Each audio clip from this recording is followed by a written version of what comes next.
وہ اللہ تعالیٰ اور اس کے رسول سے جنگ کا یقین کر لے۔ اعلان کیا کر دیا گیا کہ یہ کام کرنے والا گویا اللہ اور اس کے رسول سے جنگ کر رہا ہے۔ اب یہ کتنا سخت حکم ہے، یعنی ہمیں ڈرایا گیا کہ جب اللہ سے کوئی جنگ کرے گا تو پھر تو اس نے برباد ہی ہونا ہے، پھر تو کوئی ایسا تو معاذ اللہ سوچ ہی نہیں سکتا نا کہ میں اللہ سے جنگ کر کے جیت جاؤں گا، تو اس کا مطلب بربادی ہے۔ پھر آگے فرمایا یہ کہ کیوں یہ شدید ترین وعید ہے، یعنی سمجھا دیا گیا کہ یہ اتنا برا کام ہے کہ یہ اگر پھر بھی تم نہیں مانو گے تو اللہ اور اس کے رسول سے جنگ کے لیے تیار ہو جاؤ، یقین کر لو۔ اور اللہ اکبر۔ پھر فرمایا کہ جن لوگوں کا اس زمانے میں سودی معاملہ تھا انہوں نے اپنے سودی مطالبات چھوڑ دیے، عرض کیا کہ اللہ تعالیٰ اور اس کے رسول سے لڑائی کی ہمیں کیا طاقت، ہم کس قابل ہیں، یہ کہہ کر وہ سب انہوں نے ان کاموں کو چھوڑ دیا، اس سے تائب ہو گئے۔ مگر میرے پیارے اسلامی بھائیوں غور کیجئے، آج کا مسلمان، اس زمانے کے مسلمان، جیسے ہی آرڈر نازل ہوا، جیسے ہی حکم نازل ہوا، اچھا یہ ایک بار نہیں ہوا، اسلام کی اگر تاریخ پڑھیں تو کئی بار ایسا ہوا، کیونکہ اسلام گریجولی نازل ہوا، وقتاً فوقتاً اسلامی احکام جو ہیں، آرڈر آف اسلام، وہ وقتاً فوقتاً آتے گئے۔ تو اسلام میں ایک وقت ایسا بھی تھا کہ شراب حرام نہیں تھی، ٹھیک ہے نا، تو لوگ پیتے تھے شراب، جب حرام نہیں تھی تو ان کو گناہ بھی نہیں تھا۔ مگر جیسے ہی شراب کی حرمت کا، شراب کے حرام ہونے کا حکم نازل ہوا تو روایتوں میں آتا ہے کہ گلیوں میں پانی کی طرح شراب بہنے لگی، یعنی لوگوں نے اپنے برتن توڑ دیے، اپنے شراب کے کوزے جو بھی تھے سب بہا دیے۔ اللہ کا حکم آ گیا، اب میں نہیں کرنا ہے۔ بالکل اسی طرح سود کا کاروبار چلتا تھا، جیسے ہی آرڈر آ گیا، جیسے ہی اللہ کا حکم آیا، یعنی آج کے زمانے کے لاکھوں کروڑوں روپے لوگوں کے نکلتے تھے، معاف کر دیے، ختم، اللہ کا حکم آ گیا، فنش۔ یہ اس زمانے کے مسلمانوں کا جذبہ تھا۔ اچھا بڑی ایک باریک سی لائن ہے جو میں سمجھانا چاہتا ہوں، یہ وہ قوم تھی جو شراب پیتی تھی اور گناہ بھی نہیں تھا، ٹھیک ہے نا، عادت میں بھی تھا۔ یہ وہ قوم تھی جو سود کا کاروبار کرتی تھی اور گناہ بھی نہیں تھا، کیونکہ آرڈر بھی نہیں آیا تھا حرام کا، یعنی آدھی لائف، یہ زندگی کا بہت سارا وقت گزرا وہ کام کرتے کرتے، حکم آیا تو سب چھوڑ دیا۔ ہم تو جب سے پیدا ہوئے ہیں شراب حرام ہے نا، ہم تو جب سے پیدا ہوئے ہیں، جب سے آنکھ کھولی ہے سود حرام ہے، ہمیں پتہ ہے، مسلمانوں کو پتہ ہے، یعنی معلوم ہوتے ہوئے مسلمان شراب پی رہا۔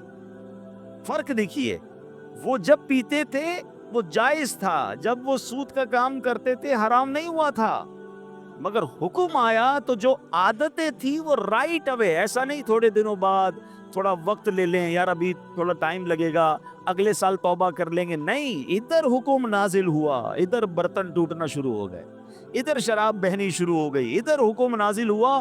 صحابہ اکرام نے اور جو بھی لوگ تھے کہا حضور ہم نے بس معاف کر دیا، اللہ کا حکم آ گیا، لبیک، ہم پر اللہ کا حکم نہیں آیا، ہمیں نہیں پتا؟ کیا یہ بچپن سے نہیں سن رہے کہ سود کا کام کرنے والا ایسا جو اللہ سے جنگ کرتا ہے؟ مگر آج لالچ، اچھا لوگوں کو الگ الگ اسٹائل سے، یہ جو سودی ادارے ہیں، سودی جو کارپوریٹس ہیں یا جو بھی ادارے ہیں، وہ اٹریکٹ کیسے کرتے ہیں؟ پریشانی کس بات کی؟ گھر بنانا ہے، ہم آپ کو قرضہ دیں گے، موٹر سائیکل چاہیے، ہم آپ کو قرضہ دیں گے، اچھا گاڑی چاہیے، ہم آپ کو قرضہ، بچے کی شادی کیوں گھبرا رہے ہو، ہم آپ کو قرضہ دیں گے، تو پھر سود بھی تو لے رہے ہیں۔ بندہ کہتا ہے ابھی تو کام پورا کر لو نا، ابھی تو ذرا تھوڑا عزت رہ جائے، ابھی بچی کی شادی کر لوں، ابھی اچھی گاڑی لے لوں، ابھی گھر بنا لوں، پھر تھوڑے تھوڑے کر کے دے دوں گا۔ ہم نے کئی لوگوں کو برباد ہوتے دیکھا ہے، بڑے بڑے امپائر، بڑی بڑی عمارتیں، بڑی بڑی فیکٹریاں ہم نے بکتے دیکھی ہیں۔ جو بزرگ بیٹھے پوچھو ان سے، پیچھے سے بات کیا نکلتی ہے؟ یہ سب کچھ سود پر قائم تھا، یہ سب کچھ حرام پر قائم تھا۔ ارے جب رب نے قرآن میں واضح اعلان کر دیا کہ اللہ سے جنگ ہے، تو مجھے بتاؤ نا، کوئی اللہ سے جنگ کر کے جیتے گا؟ بربادی ہونا ہے، تھوڑے عرصے عیش کر لے گا، پھر مار پڑنی ہے اسے، اور جتنے عرصے عیش بھی کیا تو وہ حرام پر کیا نا۔ اور آپ کو پتہ ہے یہ کس قدر حدیثوں میں سود کے بارے میں اس کی مذمت بیان ہوئی ہے۔ لیکن پہلے میں ایک اور بات بھی بیان کر دوں کہ ایک بات سمجھنی ہے، دو ایسے گناہ ہیں جن پر اعلان جنگ کیا ہے اللہ نے، ان دونوں گناہوں سے ہمیشہ بچنا، آپ خود بھی بچیں، اپنے بچوں کو بھی بچائیں، خاص تاکید کریں کبھی ان گناہوں کے قریب مت جانا۔ باقی گناہ بھی یقیناً گناہ ہے، اللہ کی ناراضگی ہے، مگر دو ایسے گناہ ہیں جس پہ رب نے ڈائریکٹلی فرما دیا، کہ یہ اللہ سے جنگ ہے, اس سے تو قریب بھی نہیں آنا ہے ورنہ مارے جائیں گے. ایک کیا ہو گیا؟ سود ہو گیا.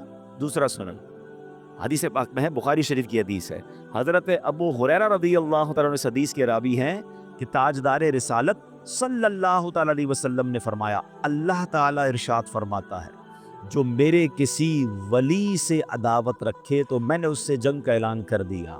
اللہ اکبر. کیا پتہ چلا؟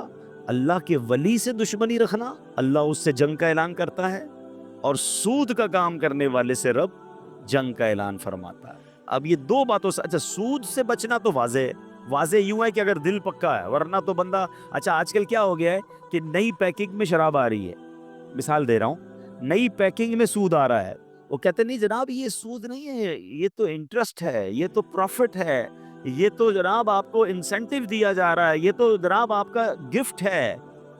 علم تو ہے نہیں, ہمیں معلوم تو ہے نہیں.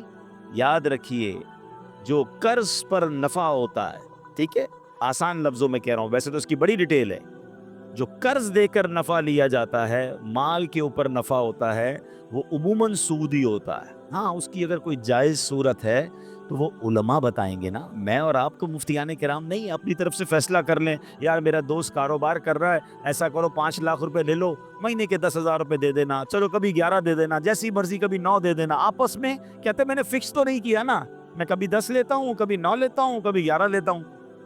ارے پیارے بھائی, آپ نے نقصان کی تو جگہ ہی نہیں چھوڑی, آپ نے تو نفع ہی نفع رکھ لیا نا.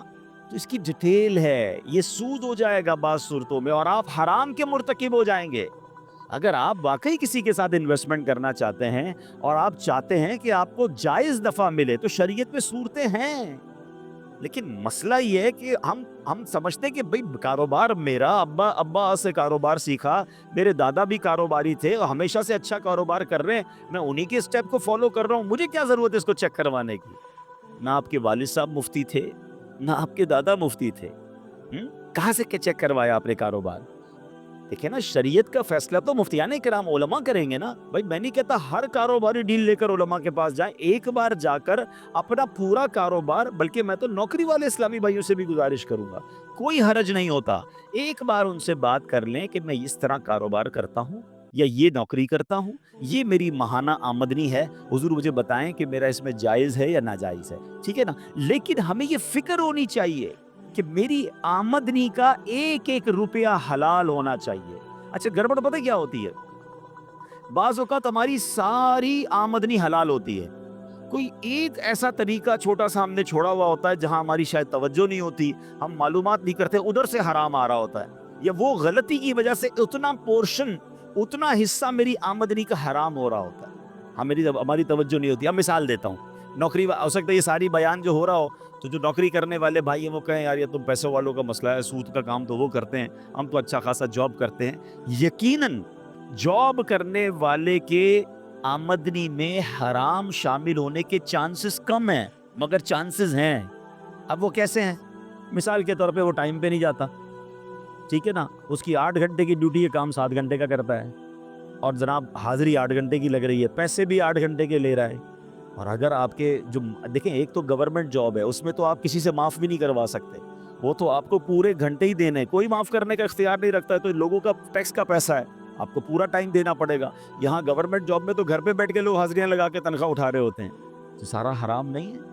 اچھا پھر اس کے بعد اگر آپ کسی سیٹ کے پاس کام کرتے ہیں اور وہ جناب آپ کو کسی کام پر بھیجتے ہیں, اور آپ اس کام کے ساتھ اپنے بھی کام کر رہے ہیں, تھوڑا آرام بھی کر رہے ہیں, ٹائم بھی کم دے رہے ہیں, بہانہ لگا رہے ہیں, تو جتنی دیر آپ نے مزدوری یا کام یہ جاب نہیں کی ہے, اتنی دیر کے پیسے لینا تو حرام ہو گیا نا, اگر اس کو پتہ نہیں ہے.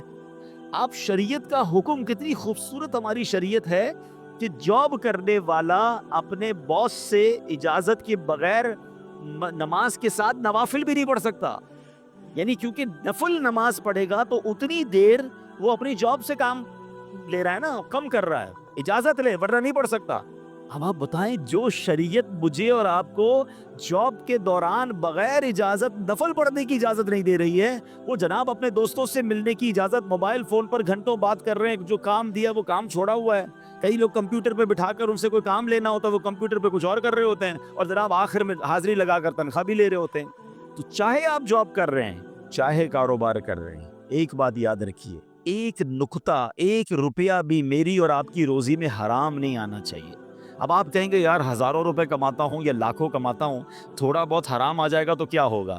میں آپ کو ایک ایگزامپل کے ذریعے سمجھاتا ہوں۔ ایک برتن ہو اور اس برتن میں آپ ٹھنڈا میٹھا دودھ بھر دیں، ایک بالٹی لیں اور اس میں ٹھنڈا میٹھا دودھ بھر دیں اور اس میں 2 قطرے پیشاب کے ڈل جائیں، اب آپ وہ دودھ پیئیں گے؟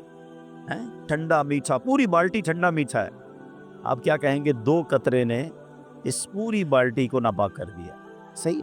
بالکل اسی طرح آپ کی روزی تو پاک ہے، مگر ایسا نہ ہو کہ تھوڑے سے حرام کے پیسے بھی ہماری اس پوری روزی کی برکت کو حرام کر دیں۔ اور آپ یاد رکھیے، حرام کمانے والے کی بہت ساری نحوستیں ہیں، مگر ایک بڑا پرابلم یہ ہے کہ اس کی دعا قبول نہیں ہوتی۔ ہمارے کئی لوگ ہمیں ملتے ہیں، کہتے ہیں یار دعا قبول نہیں ہوتی، مشکل آسان نہیں ہوتی، برکت نہیں ہے، ٹینشن بہت ہے، میں رات کو پراپر سو نہیں سکتا، بچوں میں خوشیاں نہیں ہیں، فیملی میں بڑے پرابلمز ہیں۔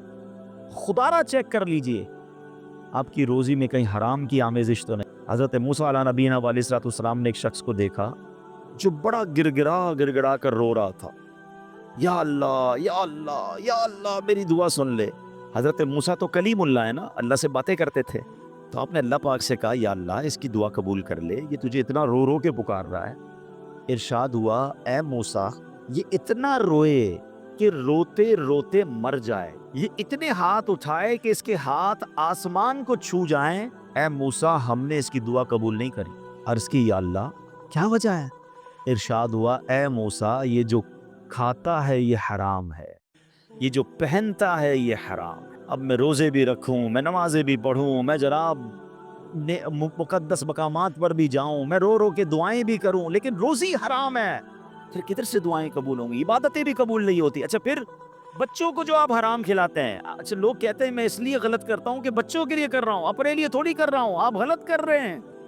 جو اپنے بچوں کے لیے حرام کما رہا ہے، روایتوں کا یہ مضمون ہے کہ جو باڈی، جو جسم حرام سے بڑھتا ہے، حرام سے پلتا ہے، وہ جہنم کی آگ میں جلنے کے قابل ہے۔ آپ تو اپنے بچوں کو جو نشو نما ہو رہی ہے، جو ان کی گروتھ ہو رہی ہے، وہ حرام سے کر رہے ہیں۔ آپ بچے کے لیے دودھ لا رہے ہیں، بچے کے لیے کھانا لا رہے ہیں، بچے کے لیے جو بھی لا رہے ہیں، اگر وہ حرام سے ہے تو آپ سوچیں۔ کچھ لوگ تو ایسی جاب تلاش کرتے ہیں کہ یار جاب 40,000 کی، اوپر کی کمائی لاکھوں کی ہے، نہ کرو ایسا۔ یہ اوپر کی کمائی آپ کما تو لوگے، مگر قیامت کے دن کیا جواب دیں گے؟ میں نے اسی ممبر پر بیٹھ کر ایک جملہ کہا تھا، آج پھر کہتا ہوں، کاش کسی کے دل میں بات اتر جائے۔ میں نے کیلکولیشن کی تھی، اور میری اس کیلکولیشن کو آپ سب سمجھیے، اپنی زندگی میں اپنی کمائی کا کتنا فیصد میں اپنی ذات پر خرچ کرتا ہوں؟ سب لوگ غور کر لیں، نوکری والے بھائی بھی، کاروباری بھائی بھی۔ اپنی سوال کیا ہے؟